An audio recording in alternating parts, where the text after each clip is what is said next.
Excuse the weeb-worthy introduction. I'm your friendly neighborhood host, Lex. Welcome to the Commander Dojo.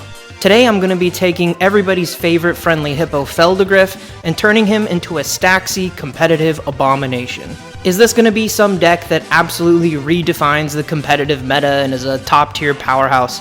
Absolutely not. But is it going to be very powerful in its own right, have the capability for early game wins, and utilize Phelddagrif as the main win condition? Hell yes. I had an absolute blast putting this deck together and play testing it, and I sincerely hope that you guys enjoyed too. So with the upkeep out of the way, let's get right into the deck tech.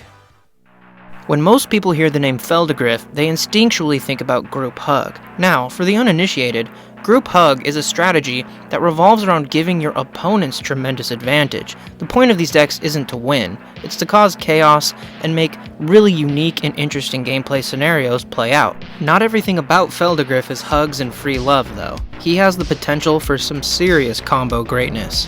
It all revolves around Phelddagrif's first ability. With a Suture Priest in play, and infinite mana at your disposal, you have yourself a handy way to crush all of your opponents under the weight of 1,000,000 hippos.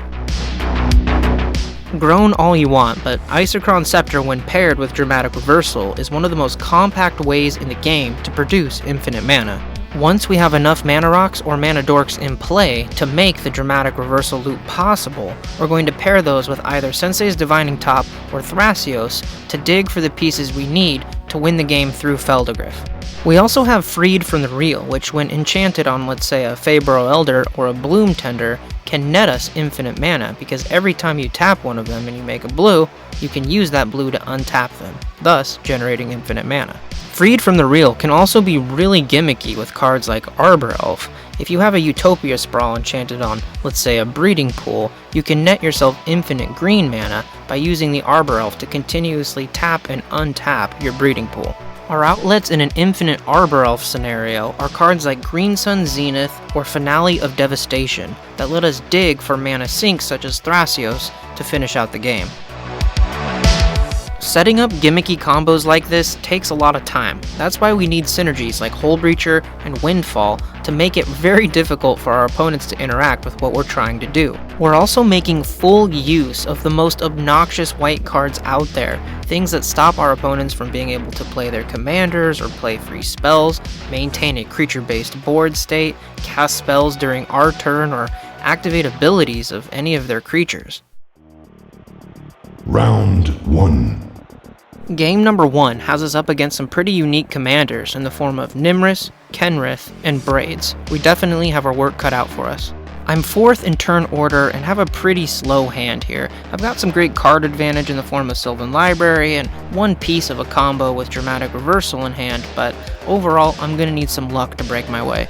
It's pretty much a given. In virtually every game of cEDH, somebody's going to open with a Mana Crypt. In this game, it's Nimrus. Braids is going to open up with some fast mana as well in the form of Mana Vault. I top deck a Sensei's Divining Top and I'm going to slam that baby right on the field. Nimrus is going to keep spouting off mana everywhere, getting a Crypt Ghast and a Polluted Delta out onto the field. Kenrith is going to Brainstorm on Nimrus's end step and play a Polluted Delta of their own on their turn. Braids is going to hit the battlefield on turn 2 and immediately make a friend out of me. I'm going to be able to put this Prismatic Lens in my hand onto the field for free during my upkeep. With Transmute Artifact in my hand and Sylvan Library on the field, I'm feeling pretty good about my prospects here. Nimrus is going to be an edgy cool kid and use their Braids trigger to put a Notion Thief into play. Just stop this, please? Thank Heliod they don't have a Windfall in hand, otherwise we'd be screwed here. Instead, they ping us for 2, then get a card advantage engine in the form of Nimrus out onto the field. Kenrith's going to use his Braids trigger as mana ramp as well, getting a fetch land into play. He's then going to put his own land into play for turn and power out a Smothering Tithe. On Kenrith's end step, Nimrus is going to play Curfew, drawing themselves a card, and forcing the Braids player to return Braids to their hand. Braids, who's probably feeling a bit salty, is just going to drop a land and pass to us. On our end step, the top reveals a Mana Crypt, a Mana Vault, and a Veil of Summer. This is exactly what we want to see. A little bit spicy. Thanks to the ridiculousness that is Sylvan Library, I'm going to take all 3 of these wonderful cards into my hand. I'm going to use Mana Crypt to power out Mana Vault, then use Transmute Artifact to sacrifice the Mana Vault and convert it into an Isochron Scepter. Now, I make a little bit of an error here. I should have tapped the Mana Vault and floated the 3 colorless mana, but sometimes you record these games at 1 in the morning and things slip your mind. I'm going to tap Sensei's Divining Top and put its draw ability on the stack and respond to that ability by activating Isochron Scepter. I can continue to do this, putting draw triggers on the stack, drawing out my entire library. Braids has put up with enough bullshit for one game and is just going to scoop out. Fatality. Kenrith's going to respond to our shenanigans with an Intuition, putting a Nature's Claim, a Savine's Reclamation, and a Gemstone Caverns up for grabs. They're going to give Nimrish the choice, and obviously they should pick Nature's Claim, but for some reason, they don't, which understandably leads to a little bit of salt in the chat. Bruh.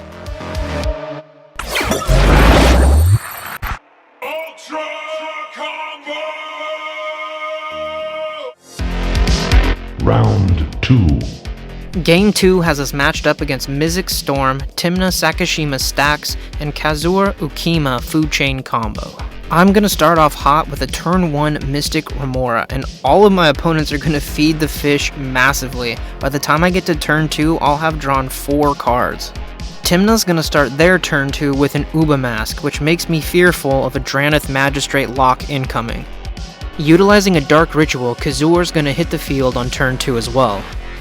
Thanks to Mystic Remora, I have plenty to do on turn 2. I'm going to get all of my mana rocks into play and set myself up to do some powerful things with Spellseeker or Mystical Tutor.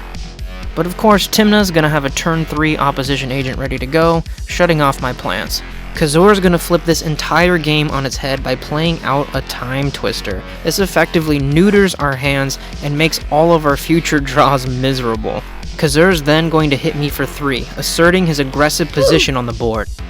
I'm then going to do the one relevant thing I can do, and play out His Majesty, Phelddagrif, praise be. Mizzix is going to continue to sit idle. Meanwhile, Tymna is going to enter the fray. Ukima is going to come out of his command zone hideout and present yet another aggressive threat, only he's unblockable.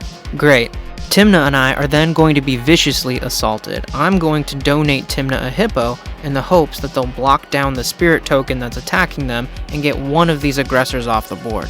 Thankfully, they do exactly that, and their reward, well, they're going to be smacked upside the head for 4 by Mizzix and his spirit tokens. With only an uncastable Jace Wielder of Mysteries available to them, and as soon as they see Kazur play out yet another creature, Tymna's had enough. They're getting the fuck out of here.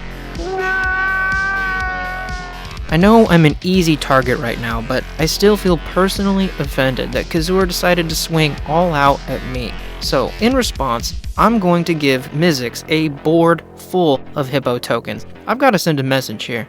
Don't fuck with the Hippo.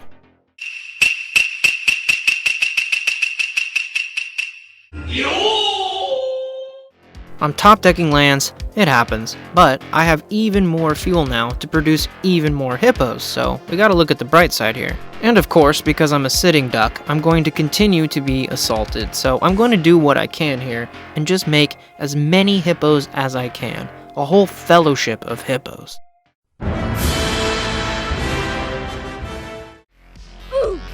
I rip a Consecrated Sphinx off the top, which is great, but on the other hand, it's also terrible, because now I'm clearly the threat at the table, and I'm going to have 2 people gunning for me, instead of just 1. In order to not die from commander damage, I have to put Phelddagrif in front of Kazur. Damn it, you've taken everything from me! And just as I'm about to redeploy Phelddagrif, the goblin bastard Mizzix counters him. After all we've been through, after all the hippos I've given you. Traitor! Oh fuck, I can't believe you've done this. I've drawn a lot of cards, but unless I get a Cyclonic Rift or an Elish Norn, it's really not looking good. I'm forced to block with my Consecrated Sphinx in order to survive. Now here, I'm gonna lay down some creatures as cover, we're gonna get the sexy bearded bastard Dranith Magistrate into play, and follow him up swiftly with a Bloom Tender. We've also got a Sylvan Library down, but man, I really don't want to lose life to draw cards right now. Mizzix is wisely going to continue to sit on his Hippo collection, and Kazur is going to keep swinging into me trying to get that commander damage kill. I'm going to throw Draneth Magistrate in the way and live to fight another day.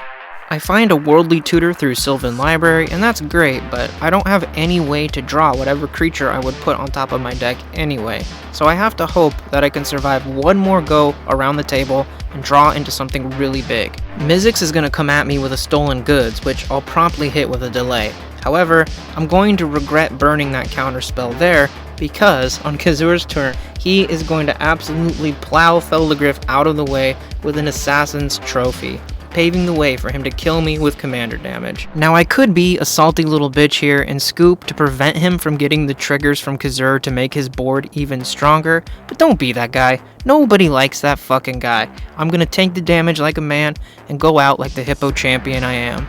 In the end, Kazur did end up pulling it off with commander damage kills all around, so big congratulations to them. That's not easy to do. I'd like to give a big shout out to all of my opponents in today's games, and to you, the viewer. Thank you so much for tuning in. And that's all for now. I'll catch you next time.